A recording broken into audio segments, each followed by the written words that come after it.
దిత్వా తుఫానుతో శ్రీలంక వణికిపోతోంది. చిగురుటాకులా వణికిపోతోంది శ్రీలంక.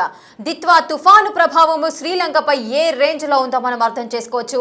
గత వారం రోజులుగా భారీ వర్షాలైతే నమోదవుతున్నాయి. ఎక్కడ చూసినా నేల కనిపించకుండా రోడ్డంతా కూడా జలమయమైన పరిస్థితులు నెలకొంటున్నాయి. సముద్రమే ఆ నేలపైకి వచ్చిందా అన్న కోణంలో ఆ విజువల్స్ చూస్తే మనకు ఒక్కసారి అర్థమవుతుంది. చిగురుటాకులా వణికిపోతోంది శ్రీలంక. దిత్వా తుఫానుతో శ్రీలంక అతలాకుతలమవుతోంది. మృతుల సంఖ్య విషయానికి వచ్చినట్లయితే ఈ భారీ వర్షాల ప్రభావంతో 130 మంది మృతుల సంఖ్య అయితే పెరిగిపోయింది. ఇక 150 మంది వరకు అయితే గల్లంత అయినట్లుగా అఫీషియల్ గా అయితే అనౌన్స్ చేస్తున్నారు. ఇక అధికారిక లెక్కల ప్రకారం అయితే 130 మృతుల సంఖ్య, 150 మంది గల్లంత అని చెబుతున్నారు. ఇక లెక్కలోకి రాని వారి సంఖ్య ఏ విధంగా ఉందో మనం అర్థం చేసుకోవచ్చు. అటు ముఖ్యంగా కొలంబో, కెలనియా, వెల్లాంపిటియా, కడువేల ప్రాంతాల్లో ఎక్కువగా వర్షపాతం నమోదవుతోంది. ఏకంగా 30 సెంటీమీటర్ల వర్షపాతం నమోదవుతోంది. వారం రోజులుగా భారీ వర్షాలైతే నమోదవుతున్నాయి. ఎక్కడ చూసినా జలమయమైన రోడ్లు మాత్రమే కనిపిస్తున్నాయి. జలమయము కాదు, నదులే రోడ్లపైన ప్రవహిస్తున్నాయా, నదులే రోడ్లపైకి వచ్చాయా అన్న రేంజ్లో అక్కడ వాతావరణ పరిస్థితులు కానీ అక్కడ భౌగోళిక పరిస్థితులు మనం చూసుకున్నట్లయితే అర్థమవుతోంది. ఇక కొంతమంది మాత్రము అక్కడ సిచ్యువేషన్ చూసినప్పుడు నేలపైన ఉండలేకుండా, ఇళ్లలో ఉండలేక, బయటికి రాలేక ఎన్నో అవస్థలు పడుతున్నారు. వారంతా కూడా ఇళ్లపైకి ఎక్కి ఆర్తనాదాలు చేస్తూ కాపాడండి అంటూ కూడా వారు ఆర్తనాదాలు చేస్తున్న సందర్భాలు నెలకొన్నాయి. ప్రజెంట్ మీరు బిగ్ టీవీ స్క్రీన్ పైన విజువల్స్ చూడొచ్చు. హెలికాప్టర్ ద్వారా రెస్క్యూ చేస్తున్నారు చాలా మందిని. కొంతమంది అక్కడ భారీగా చుట్టుపక్కల ప్రాంతం మొత్తంలో వరదలు చేరుకోవడంతో ఆ వరద నీరు చుట్టుముట్టడంతో బయటికి రాలేక, ఎక్కడికి వెళ్లాలో తెలియక ఇంటి పైకెక్కి ఆర్తనాదాలు చేస్తున్నారు. ఇక మరికొంతమంది సేఫ్ జోన్కి తీసుకువెళ్లాలంటూ కూడా అక్కడి నుంచి వారున్న ప్రదేశం నుంచి రెస్క్యూ చేస్తున్న సిబ్బంది దగ్గరకు రావడము, ఆ రెస్క్యూ వాహనంలో వారందరినీ కూడా ఎక్కించి సురక్షిత ప్రాంతాలకు తరలించడాన్ని మనం చూస్తున్నాం. అలాగే హెలికాప్టర్ ద్వారా రెస్క్యూ చేస్తున్నారు మరికొంతమందిని. ఇక చాలా మంది అక్కడ వృద్ధులు, పెద్దవారు, చిన్నపిల్లలు, మహిళలు, ఈ విధంగా ప్రతి ఒక్కరూ కూడా సఫర్ అవుతున్నారు. హెలికాప్టర్ ద్వారా మీరు ఫస్ట్ బాక్స్లో కూడా మీరు ఒకసారి అబ్జర్వ్ చేయొచ్చు. వరదల్లో ఇంటి చుట్టుముట్టడంతో బయటికి రాలేక ఇళ్లలో ఉన్న ప్రతి ఒక్కరు కూడా ఇంటిపైకి చేరుకొని హెల్ప్ చేయండి అంటూ కూడా ఆర్తనాదాలు చేస్తున్నారు. ఇక హెలికాప్టర్ ద్వారా తక్షణ సాయం అందిస్తూ కూడా ఆ రెస్క్యూ సిబ్బంది కూడా అతి జాగ్రత్తగా వారందరినీ కూడా రెస్క్యూ చేస్తూ సేఫ్గా హెలికాప్టర్లో ఎక్కించడాలు, అదేవిధంగా సేఫ్ జోన్లోకి వాళ్ళని తరలించడం జరుగుతోంది. ఇక మరికొన్ని ప్రదేశాలలో అటు నీళ్ళ లోపల చిక్కుకున్న వారిని మధ్యలో ఎక్కడైతే ఇల్లు చుట్టుముడుతున్నాయో ఆ నీటిలో మునిగిపోయిన ఇళ్లలోకి పైకెక్కి వారు కాపాడమంటూ అడుస్తున్నారు. సో వారందరినీ కూడా ఐడెంటిఫై చేయడము, వారిని కాపాడడం జరుగుతుంది. అక్కడ అసలు శ్రీలంకలో ఈ దిత్వా తుఫాను ప్రభావము ఏ విధంగా ఉందో ఒకసారి మనం చూద్దాం.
దిత్వా తుఫాను ప్రభావంతో శ్రీలంకలో ఎటువంటి పరిస్థితులు ఏర్పడ్డాయో మనం చూడొచ్చు. చాలా మంది నిరాశ్రయులైపోయారు. 130 మంది మృతుల సంఖ్యగా ఉంది. 150 మందికి పైగా జనాలు ఎక్కడా కనిపించకుండా అదృశ్యమైపోయిన సందర్భాలు నెలకొన్నాయి. మీరు బిగ్ టీవీ స్క్రీన్ పైన విజువల్స్ ఒకసారి మీరు చూసుకున్నట్లయితే అసలు దిత్వా తుఫాను ప్రభావము ఎంత మేరకుందో మీకు అర్థమవుతోంది. భారీగా వర్షాలైతే కురుస్తున్నాయి. గత వారం రోజుల నుంచి ఎడతెరిపి లేకుండా వర్షపాతం అయితే నమోదవుతుంది. ఈ అధిక వర్షాలు విపరీతమైన గాలుల వేగం కూడా గంటకు 3 నుంచి 4 కిలోమీటర్ల వేగంతో 8 కిలోమీటర్ల వేగంతో ఈ విధంగా లెక్కలేనంత వేగంతో కూడా గాలుల వేగం అనేది నమోదవుతోంది. చాలా మంది నిరాశ్రయులైపోయినారు. అలాగే ఇంటి చుట్టుముట్టడంతో వరద నీరంతా కూడా చేరుకోవడంతో ఎక్కడికి వెళ్లాలో తెలియక ఆ ఇంటి పైకప్పుకు చేరుకొని రక్షించండి అంటూ కూడా ఆర్తనాదాలు చేస్తున్న పరిస్థితులు నెలకొంటున్నాయి. అటు హెలికాప్టర్ ద్వారా రెస్క్యూ చేస్తున్నారు ఆ బాధితులందరినీ కూడా. ఇంకా బాధితులలో కూడా అటు చిన్న పిల్లలతో పాటు పెద్దవారు, వృద్ధులు, ప్రతి ఒక్కరు, మహిళలు, ఈ విధంగా ప్రతి ఒక్కరు కూడా ఆ సాయం కోసం ఎదురు చూస్తున్న పరిస్థితులు నెలకొన్నాయి. ఇక దేశంలో కూడా హై అలర్ట్ అయితే ప్రకటించారు. అసలు శ్రీలంక పరిస్థితి ఏ విధంగా ఉంది, దిత్వా తుఫాను ప్రభావం ఇంకా ఎన్ని రోజులు ఉండే అవకాశాలు ఉన్నాయి, మరి అధికారులు ఎటువంటి చర్యలు చేపడుతున్నారు, ఈ డీటెయిల్స్ అన్ని కూడా మా ప్రతినిధి శివ అందిస్తారు. శివ, శ్రీలంకలో దిత్వా తుఫాను ప్రభావము విపరీతంగా ప్రభావాన్ని అయితే చూపిస్తోంది. గత వారం రోజుల నుంచి కూడా విపరీతమైన భారీ వర్షాలు నమోదవుతున్నాయి. చాలా మంది నిరాశ అయిపోయారు. 130కి పైగా ప్రజలు ప్రాణాలు కోల్పోయినట్టుగా సమాచారం అయితే అందుతోంది. పూర్తి డీటెయిల్స్ ఏంటి శివ? రైట్ మరొక దిత్వా తుఫాన్ తో శ్రీలంక అంతా కూడా అతలాకుతలమైంది. ఈ తుఫాను బీభత్సం వల్ల అక్కడ ప్రజలందరూ కూడా చిగురుటాకుల్లా వణికిపోతూ ఉన్నారు. అంటే వారం నుంచి భీకర స్థాయిలో వర్షాలు పడుతున్న నేపథ్యంలో దాదాపు 130 మంది పైగా కూడా మృతి చెందారు. అనేక మంది గాయాలపాలయ్యారు.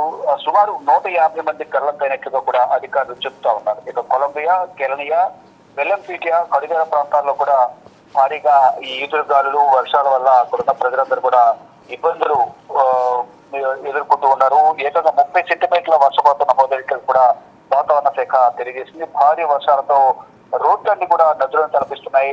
రోడ్లపై నుంచి ఉధృతంగా వరద నీరు అనేది పారుతూ ఉంది. ప్రజలు కూడా బయటకు వెళ్ళలేని సిచ్యువేషన్ లో ఉన్నారు. ఇళ్లలోనే ఉండి వారు భయంగా కాళ్ళు వెళ్లదీస్తున్నారు. ఇక వరదల్లో చిక్కుకున్న వారి కోసం హెలికాప్టర్ ద్వారా వారందరినీ కూడా సురక్షిత ప్రాంతాలకు తరలిస్తున్నారు. తుఫాను ప్రభావంతో చాలా చోట్ల కొండ చర్యలు చాలా చోట్ల విరిగిపడ్డాయి.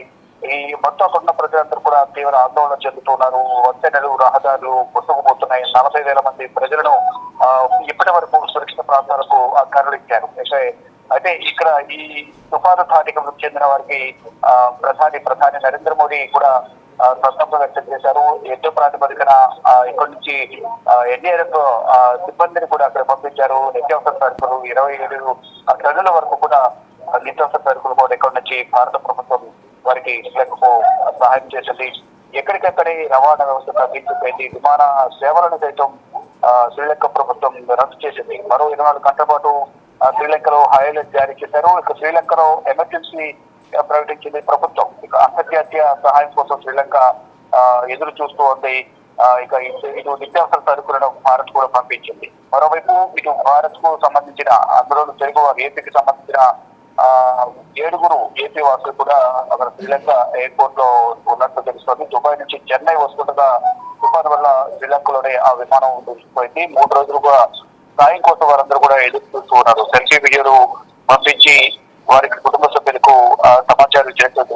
వీరిలో 3 నెల్లూరు వాసులుగా కూడా గుర్తించారు. మరో 4 కడప జిల్లాకు సంబంధించిన వాసులుగా గుర్తించారు. అయితే సహాయక చర్యలు అయితే కొనసాగుతున్నాయి. స్థానికంగా ఉన్న ప్రజలకు కూడా సహాయ చర్యలు అందిస్తున్నారు. ఎవరైతే ఎక్కడి నుంచి అక్కడ దిక్కున్నారో వారందరికీ కూడా సహాయ చర్యలు అందించేందుకు అంటే ఇప్పటికప్పుడు అక్కడి నుంచి తీసుకోవడానికి కూడా ఎటువంటి రవాణా సౌకర్యం అందుబాటులో లేకపోవడంతో వారందరూ కూడా అక్కడ సురక్షితంగా ఉండాలి అనేది కూడా ఇక్కడ నుంచి ప్రభుత్వం, ఇటు కేంద్ర ప్రభుత్వం అని ఇటు ఆంధ్రప్రదేశ్ ప్రభుత్వం కూడా వారికి సూచించినట్టు తెలుస్తోంది. అంటే ఇప్పుడు రవాణా వ్యవస్థ కంప్లీట్ గా స్తంభించిపోయింది. రోడ్లపై కూడా వాహనాలు రావడానికి అవకాశం లేకుండా పోయింది. మరోవైపు విమాన రాకపోకలకు సంబంధించి కూడా ఎటువంటి అవకాశం లేని నేపథ్యంలోనే ప్రజలు వారందరూ కూడా అక్కడే ఉండాలి అనేది ప్రధానికి చెప్పినట్టు తెలుస్తుంది. మరోవైపు ఇటు భారత ప్రభుత్వం కూడా సాయుధ దళాలు, హెలికాప్టర్లు, అలాగే పడవలను ఉపయోగించి అక్కడ చిక్కుకున్న వారందరూ కూడా తీసుకుని వస్తున్నారు. దాదాపు 43,995 మంది పైగా ప్రజలను ప్రభుత్వ ఆధ్వర్యంలో పునరావాస కేంద్రాలకు తరలించారు.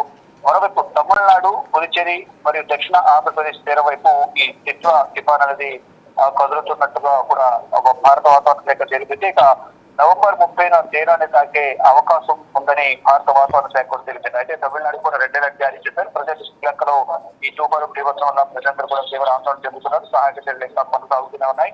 ఇటు భారత ప్రభుత్వం కూడా సహాయక చర్యలు అక్కడ వారికి సహాయం అందిస్తూ ఉంది. ఇప్పుడు భారత్ నుంచి కూడా ఇటు మొత్తం ఇండియన్ ఎయిర్ ఫోర్స్ కూడా ఆపరేషన్ సాగర్ బంధు పేరుతో శ్రీలంకకు సహాయం అందిస్తోంది. శ్రీలంక అంతటా దిత్వా తుఫాన్ సృష్టించిన విధ్వంస నేపథ్యంలో భారతదేశం కూడా సహాయక చర్యలను బలోపేతం చేయడానికి ఆపరేషన్ సాగర్ బంధును ప్రారంభించింది. భారత వైమానిక దళం 28, 29 రాత్రి ఇండియన్ ఎయిర్ బేస్ నుండి ఒక C-130 అలాగే IL-76 లను వెంటనే అక్కడికి పంపించింది. 80 మందికి పైగా ఎన్డీఆర్ సిబ్బందితో పాటు 21 టన్నుల సహాయ సామగ్రి, 8 టన్నుల పరికరాలను కొలంబోకు విమానంలో తరలించినట్టు కూడా తెలుస్తోంది. అన్ని విధాల భారత ప్రభుత్వం సహకారం అందిస్తున్నట్టు కూడా భారత విదేశాంగ శాఖ మంత్రి జయశంకర్ కూడా ఒక ప్రకటన విడుదల చేశారు. ప్రజెంట్ చూస్తుంటే కనుక శ్రీలంకలో మాత్రం ఈ తుఫాను ధాటికి ప్రజలందరూ కూడా భయంగా ఆ కాలం వెల్లడిస్తూ ఉన్నారు. లేక right, thank you Shiva, thanks for the details. ఇక శ్రీలంక అయితే చిగురుటాకులా వణికిపోతోంది. దిత్వా తుఫాను ప్రభావం అయితే ఓ రేంజ్లో విరుచుకుపడుతోంది. చాలా మంది కూడా నిరాశ్రయులైపోయారు. 150 మంది గల్లంతయ్యానట్టుగా అధికారిక లెక్కల ప్రకారం అయితే తెలుస్తోంది. 130 మంది మరణించినట్టుగా కూడా చెబుతున్నారు. ఇక చాలా మంది ఇంటి చుట్టుపక్కల నీరంతా కూడా చేరుకోవడంతో వరద నీరు ప్రవాహం అనేది ఎక్కువగా ఉన్న నేపథ్యంలో బయటికి రాలేక ఇళ్ల పైకప్పులకు ఎక్కుకుంటూ ఆర్తనాదాలు చేస్తున్న సందర్భాలు నెలకొన్నాయి. ఇక మరికొన్ని చోట్ల వృద్ధులు, పిల్లలు అనే తేడా లేకుండా ప్రతి ఒక్కరు కూడా ఈ వరదల్లో చిక్కుకోవడము, వాళ్ళందరినీ కూడా రెస్క్యూ చేస్తున్నారు సిబ్బంది. అలాగే రెస్క్యూ టీంలను కూడా అలర్ట్ చేసిన సందర్భాలు ఉన్నాయి. గత వారం రోజులుగా దిత్వా తుఫాను ప్రభావంతో విపరీతమైన ఎడతెరిపి లేకుండా వర్షాలు అయితే నమోదవుతున్నాయి. నదులను తలపిస్తున్నాయి. రోడ్లన్నీ కూడా, కొన్ని చోట్ల రహదారులన్నీ కూడా తెగిపోయిన పరిస్థితులు నెలకొన్నాయి. అక్కడ కమ్యూనికేషన్ కూడా సిచ్యువేషన్ కూడా దెబ్బతింది. కమ్యూనికేషన్ వ్యవస్థ మొత్తం దెబ్బతిన్న సందర్భాలు ఉన్నాయి. ఒకరికొకరికి కాంటాక్ట్ లేకుండా, కమ్యూనికేషన్ లేకుండా ఉన్నారు. సో ఎవరు ఎక్కడ ఉన్నారు, వారి యొక్క కుటుంబ సభ్యుల పరిస్థితి ఏంటి అనేది తెలుసుకోలేకుండా మనోవేదనకు గురవుతున్న సందర్భాలు ఉన్నాయి. ఇక కొన్ని వేల మందిని అటు సేఫ్ జోన్లకు అయితే పంపిస్తున్నారు. అటు సహాయక చర్యలు అయితే ముమ్మరం చేశారు. చాలామంది ఇక యుద్ధ ప్రాతిపదికన సహాయక చర్యలను అయితే కొనసాగిస్తున్నారు. మత్స్యకారులు చేపల వేటకు వెళ్ళొద్దంటూ కూడా వారికి సూచనలు చేస్తున్న సందర్భాలు ఉన్నాయి. ఇక చాలా మంది నిరాశ్రయులైపోయారు. వారందరినీ కూడా సేఫ్ జోన్లకు అయితే తరలిస్తున్నారు. ఆ సిచ్యువేషన్స్ని కూడా మనం బిగ్ టీవీ స్క్రీన్ పైన చూడొచ్చు. ఇక అంతర్జాతీయ సహాయాన్ని కోరుతోంది శ్రీలంక అయితే ఎమర్జెన్సీని కూడా ప్రకటించింది. ఈ ఎమర్జెన్సీ 24 గంటలు కొనసాగుతుంది అంటూ కూడా ఆదేశాలు జారీ చేయడం జరిగింది. ఇక ఎవరు కూడా ఇంటికి బయటకు రాకూడదు అంటూ కూడా ఆదేశాలు జారీ చేశారు. పునరావాస కేంద్రాలకు తరలిస్తున్నారు. అటు అంతర్జాతీయ సహాయం కోసం ఎదురు చూస్తోంది శ్రీలంక. ఇప్పటి వరకు చాలా మందిని రెస్క్యూ చేసిన సందర్భాలు ఉన్నాయి. మరికొంతమందిని కనుగొనాల్సిన అవసరం కూడా ఉంది. ప్రజెంట్ భారత్ కూడా సహాయాన్ని అయితే అందిస్తోంది. అటు నిత్యావసర సరుకులను పంపిణీ చేసింది. అలాగే వారికి రెస్క్యూ టీంలకు కావాల్సిన సహాయ సహకారాలను కూడా అందిస్తోంది భారత్.